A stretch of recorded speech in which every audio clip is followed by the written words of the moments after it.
नमस्ते बच्चों। आज मैं आप लोगों को क्लास 10 क्षितिज का पाठ सूरदास के पद इसका मैं एमसीक्यू प्रश्नोत्तर पढ़ाने जा रही हूँ। एमसीक्यू को मल्टीपल चॉइस क्वेश्चन कहा जाता है या इंग्लिश में इसको ऑब्जेक्टिव टाइप का प्रश्नोत्तर कहते हैं और हिंदी में इसको बहुविकल्पीय प्रश्नोत्तर कहा जाता है। इसमें आपको 4 ऑप्शन रहेंगे, एक सही रहेगा, 3 गलत रहेगा। सही उत्तर आपको लिखना है। और अभी बच्चों मैं क्लास 9, क्लास 10 कृतिका, क्षितिज, स्पर्श, संचयन इसका मैं सारा एमसीक्यू बना चुकी हूँ और फुल एक्सप्लेनेशन, समरी और क्वेश्चन आंसर भी बनाई हूँ। और इन सब को देखने के लिए आप ऊपर दिए गए आई बटन पर क्लिक करके देख सकते हैं या नीचे दिए गए डिस्क्रिप्शन बॉक्स में देख सकते हैं या प्लेलिस्ट में जाकर देख सकते हैं। और बच्चों आप मुझे इंस्टाग्राम, फेसबुक और ट्विटर पर भी फॉलो कर सकते हैं। तो अभी हम लोग पढ़ेंगे सूरदास के पद का एमसीक्यू। यह एग्जाम के लिए बहुत ही इम्पोर्टेंट है। इसमें कुछ अर्थ ग्रहण एवं बोधात्मक प्रश्न है जिसको पढ़ करके उसी का उत्तर नीचे एमसीक्यू के तहत प्रश्न उत्तर रहेगा आपको। तो इसमें आप अगर कुछ पढ़ लेंगे जो इसमें दिया गया है कुछ पैराग्राफ, तो उसके बाद आपको पूरा क्वेश्चन का आंसर समझने में आसान हो जाएगा। तो अर्थग्रहण एवं बोधात्मक प्रश्न है पहला कि निम्नलिखित पद को पढ़कर दिए गए प्रश्नों के विकल्पों में सही विकल्प का चयन कीजिए। उधो तुम हो अति बरभागी, अपरस रहत स्नेह तगाते, नाहिन मन अनुरागी, पूरन पात रहत जल भीतर, तारस देह न दागी, ज्यों जल माहि तेल की गागरी, बूंद न ताको लागी, प्रीति नदी में पाँव न बोरियो, दृष्टि न रूप परागी, सूरदास अबला हम भोरी, गुड़ चाटी ज्यों पागी। तो इसमें देखिए कितना प्रश्न बन रहा है। इसके तहत जितने भी प्रश्न बन रहे हैं उसका उत्तर में टिक लगाया हुआ है। पहला प्रश्न है उधो को बरभागी किसके द्वारा कहा गया है? क कृष्ण के द्वारा, ख मथुरा वासियों के द्वारा, ग गोपियों के द्वारा, घ स्वयं उधो के द्वारा। तो उधो को बरभागी किसके द्वारा कहा गया है? इसका सही उत्तर है ग गोपियों के द्वारा। क्योंकि उधो को कौन कह रही थी बरभागी?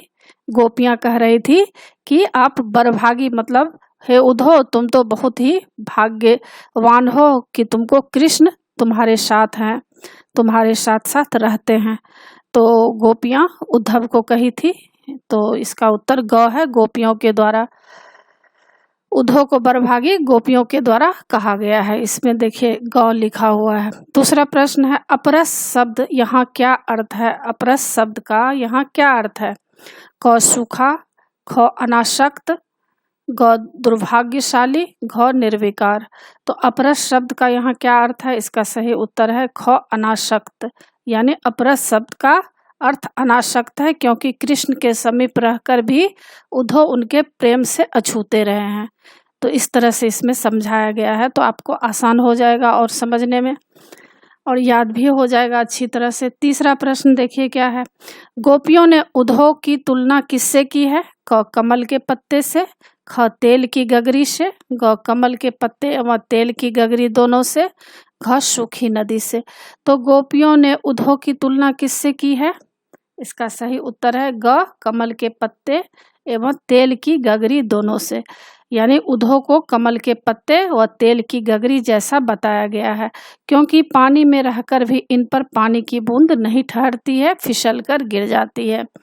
चौथा प्रश्न है प्रीति नदी में पाँव न बोरियो, यहाँ कवि ने किस अलंकार का प्रयोग किया है? क रूपक, ख उपमा, ग उत्प्रेक्षा, घ यमक। तो इसमें प्रीति नदी में पाँव न बोरियो यहाँ कवि ने किस अलंकार का प्रयोग किया है? इसका सही उत्तर है क रूपक अलंकार का प्रयोग किया गया है। यानी रूपक अलंकार क्योंकि कृष्ण को प्रीति यानी प्रेम रूपी नदी कहकर संबोधित किया गया है। यहाँ प्रीति क्या है? उपमेय और नदी उपमान में अभेद आरोप है, तो रूपक अलंकार है। पांचवा प्रश्न है गुड़ चाटी ज्यों पागी, यहाँ गुड़ और चाटी का प्रयोग किस किस के लिए किया गया है? ग गुड़ का प्रयोग उद्धव के लिए, चाटी का प्रयोग कृष्ण के लिए और ख गुड़ का प्रयोग राधा के लिए, चाटी का प्रयोग कृष्ण के लिए, ग गुड़ का प्रयोग गोपियों के लिए और चाटी का प्रयोग कृष्ण के लिए हुआ है और घ गुड़ का प्रयोग कृष्ण एवं चाटी का प्रयोग गोपियों के लिए है। तो क्या प्रश्न है? प्रश्न है गुड़ चाटी जौ पागी। यहाँ गुड़ और चाटी का प्रयोग किस किस के लिए हुआ है? इसका सही उत्तर घ है। गुड़ का प्रयोग कृष्ण एवं चाटी का प्रयोग गोपियों के लिए हुआ है। यानी जिस प्रकार गुड़ पर चींटी चिपक जाती है, उसी प्रकार गोपियां भी कृष्ण के प्रेम में डूबी हुई हैं। वे कृष्ण को अपने प्राण रहते छोड़ नहीं सकती। ये 5वां प्रश्न है।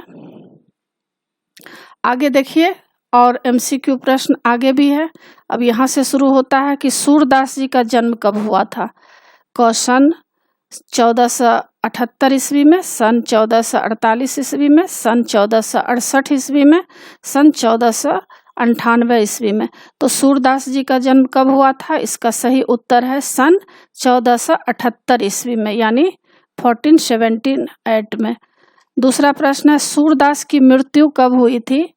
क सन 1578, ख सन 1568, ग सन 1583, घ सन 1520। सूरदास जी की मृत्यु कब हुई थी? इसका सही उत्तर है ग सन 1583 ईस्वी में। तीसरा प्रश्न है सूर सागर में लगभग कितने पद हैं? क लगभग 125, ख लगभग 500, ग लगभग 700 और घ लगभग 1100।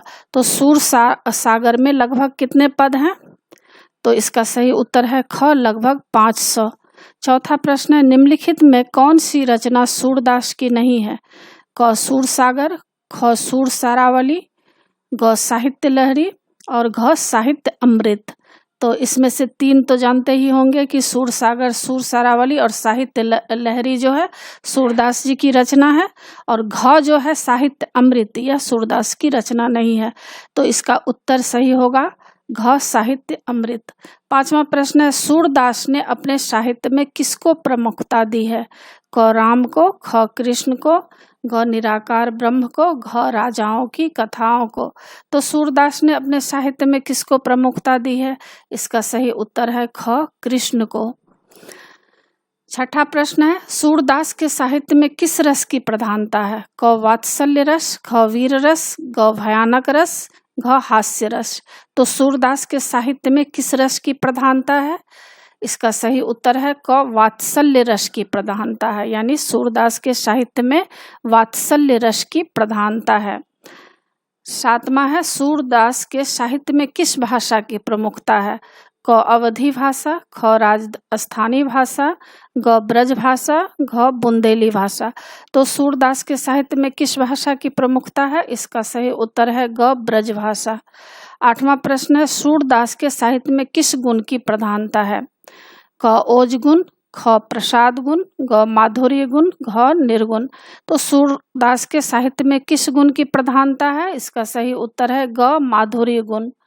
अब 9वां प्रश्न देखिए क्या है। गोपियों ने उद्धव को बरभागी क्यों कहा है? क ऐसा कहकर गोपियों ने उद्धव पर व्यंग किया है।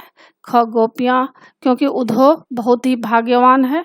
ग उद्धव बहुत ज्ञानी थे और गोपियां उनके ज्ञान का लोहा मानती थी।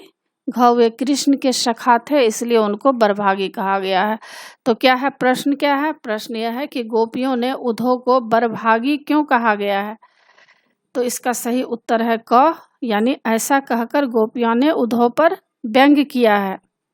10वां प्रश्न है गोपियों ने उद्धव के अनासक्त रहने की तुलना किससे की है? क कमल के पत्ते से, ख तेल की मटकी से, ग कमल के पत्ते और तेल की मटकी दोनों से, और घ इनमें से कोई नहीं। तो गोपियों ने उद्धव के अनासक्त रहने की तुलना किससे की है? इसका सही उत्तर है ग कमल के पत्ते और तेल की मटकी मतलब गागड़ी दोनों से। 11 नंबर प्रश्न है प्रीति नदी में कौन सा अलंकार है? ख यमक, ख रूपक, ग अनुप्रास, घ उपमा। तो प्रीति नदी में कौन सा अलंकार है? इसका सही उत्तर है ख रूपक अलंकार है। 12 नंबर प्रश्न है गुड़ चाटी जौ पागी में गुड़ से किसकी तुलना हुई है और चाटी मतलब चीटी से किसकी तुलना हुई है? क गुड़ से उद्धव की तुलना हुई है और चीटी से गोपियों की। ख गुड़ से कृष्ण की तुलना हुई है और चीटी से राधा की। ग गुड़ से ब्रजवासियों की तुलना हुई है और चींटी से कृष्ण की। घ गुड़ से कृष्ण की तुलना हुई है और चींटी से गोपियों की। तो प्रश्न क्या कहा जा रहा है कि गुड़ चाटी जौ पागी में गुड़ से किसकी तुलना की गई है और चींटी से किसकी तुलना की गई है। इसका सही उत्तर है घ गुड़ से कृष्ण की तुलना की गई है। कृष्ण जो है भगवान कृष्ण गुड़ के समान है, मीठे हैं, और गोपियाँ क्या है, चींटी के समान है। तो क्या होता है जब चींटी गुड़ में गुड़ खाने के लिए जाती है तो क्या होता है, उसमें ही चींटियाँ गुड़ खाते खाते ही चिपक जाती हैं, उनका प्राण चला जाता है। तो गुड़ से कृष्ण की तुलना हुई है और चींटी से गोपियों की तुलना हुई है। 13 नंबर प्रश्न है, गोपियों ने स्वयं को भोरी क्यों कहा है। क वे मूर्ख थी, ख वे छल कपट और चतुराई से दूर थी, ग वे उद्धव की बातों में आ गई थी, घ वे किसी का कहना नहीं मानती थी। तो गोपियों ने स्वयं को भोरी क्यों कहा है। इसका सही उत्तर है ख वे छल कपट और चतुराई से दूर थी। 14 नंबर प्रश्न है, सूरदास अबला हम भोरी गुड़ चाटी जौ पागी, इन पंक्ति में निहित अलंकार बताइए। क दृष्टांत, ख रूपक, ग उपमा, घ श्लेष। तो इसमें उत्तर दिया गया है क दृष्टांत। और 15 नंबर है, बिथा शब्द का तत्सम रूप लिखिए। क व्यर्थ, ख व्यथा, ग बिना, घ मंथन। तो बिथा शब्द का तत्सम रूप क्या है। इसका सही उत्तर है ख व्यथा। 16 नंबर प्रश्न है, गोपियाँ किससे गुहार लगाना चाहती थी। क राम से, ख प्रभु से, ग उद्धव से, घ कृष्ण से। तो गोपियाँ किससे गुहार लगाना चाहती थी। इसका सही उत्तर है घ कृष्ण से। 17 नंबर प्रश्न है, हारिल पक्षी से किसकी तुलना की गई है। क गोपियों की, ख उद्धव की, ग कृष्ण की, घ ब्रजवासियों की। तो प्रश्न क्या है, हारिल पक्षी से किसकी तुलना की गई है। इसका सही उत्तर है क गोपियों की। 18 नंबर प्रश्न है, उद्धव की योग संबंधी बातें गोपियों को कैसी लगती है। क खरबूजे के समान मधुर, ख शहद के समान मीठी, ग करवी ककरी के समान, घ हारिल पक्षी के समान।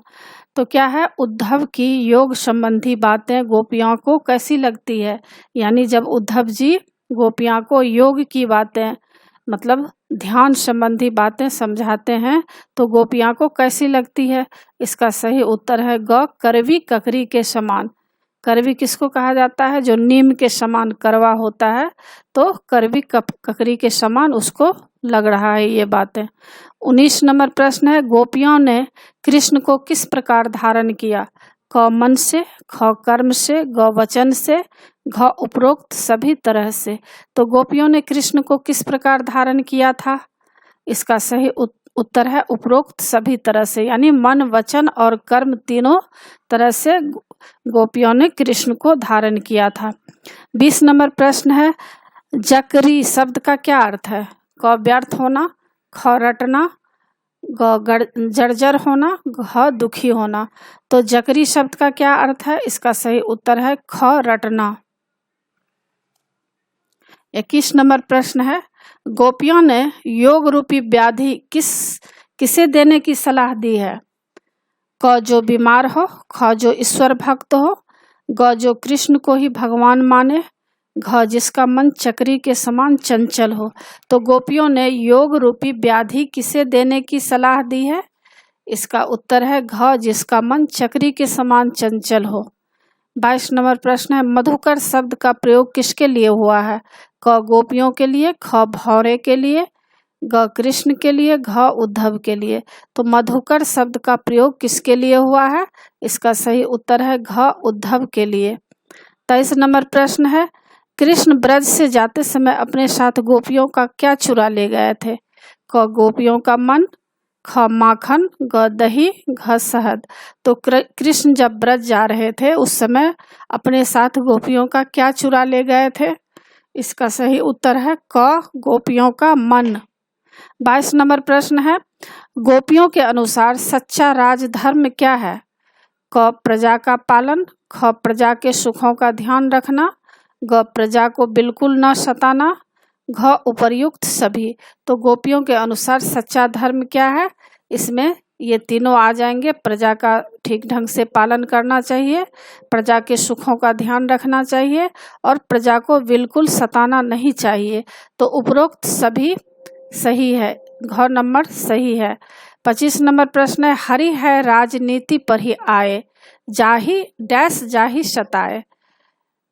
तो पद में किस शब्द शक्ति का प्रयोग हुआ है? क अविधा, ख लक्षणा, ग व्यंजना, घ इनमें से कोई नहीं। तो इसका सही उत्तर है हरि है राजनीति पर ही आए, डैश जाहि सताए। पद में व्यंजना शक्ति का प्रयोग हुआ है, ग सही है। इसी के साथ बच्चों पाठ की समाप्ति होती है। और नीचे देखिए इसी सारे प्रश्न के उत्तर भी दिए गए हैं। 21 कितना तक प्रश्न है इसमें? 25 तक प्रश्न है और 25 का उत्तर नीचे दिए गए हैं। और मैं सब में टिक लगा दी हूँ ताकि आप लोगों को नीचे बार बार जाकर खोजने में उत्तर दिक्कत होगा। तो कोई भी दिक्कत नहीं है, आपको कोई परेशानी नहीं होगी, सारे उत्तर सही है। और बच्चों इसी के साथ पाठ की समाप्ति होती है। आशा है आप लोगों को सारा पाठ समझ में आ गया होगा। एग्ज़ाम के लिए अच्छी तरह तैयार कर लीजिएगा और उम्मीद करती हूँ बच्चों कि आपको अच्छे मार्क्स आएंगे। और आप बच्चों मेरे चैनल देव नागरी को ज़रूर सब्सक्राइब कीजिएगा और सब्सक्राइब के बगल में बेल आइकन बटन है, उसे क्लिक कीजिएगा और लाइक कीजिएगा, शेयर ज़रूर कीजिएगा और कमेंट्स कीजिएगा कि आपको यह पाठ कैसा लगा। नए पाठ के साथ फिर मैं मिलूंगी बच्चों। धन्यवाद।